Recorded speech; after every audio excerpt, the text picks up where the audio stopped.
Naratipikahan na sa Senado nitong Biyerkules ang panukalang Magna Carta of Filipino Seafarers.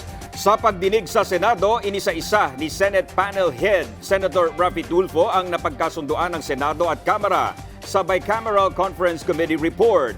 Isa sa nabanggit niya ang pagkakatanggal sa buong Section 59, kaugnay sa kontrobersyal na escrow at bond provision na una nang tinutulan ng ilang grupo ng mga marino. Ayon kay Senator Tulfo, ang panukalang batas ay magtitiyak na ang Pilipinas ay sumusunod sa international standards at conventions, magtataguyod sa karapatan ng mga tripulante sa isang marangal at makatarungang kondisyon sa trabaho at pamumuhay, pati na rin ang dekalidad na pagsasanay. Pinuri rin ni Senator Risa Ontiveros at Senator Joel Villanueva ang ratification ng panukalang batas na magbibigay ng proteksyon sa nasa 580,000 na marino sa buong mundo. Ikinatuwa naman ng ilang grupo ng mga marino ang pagkakatanggal sa escrow at bond provision sa Bicameral Conference Committee report. Umaasa sila na mapipirmahan na ito ni Pangulong Ferdinand R. Marcos Jr. sa lalong madaling panahon.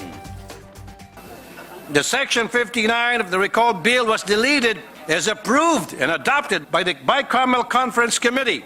Dapat ang Magna Carta of Seafarers should serve the interest of all Filipino seafarers. Hindi sapat na manatili lamang silang mga buhay na bayani habang sila ay nakikipagsapalaran at nagbabanat ng buto sa karagatan na walang sapat na batas na magtataguyod ng kanilang mga karapatan at proteksyon.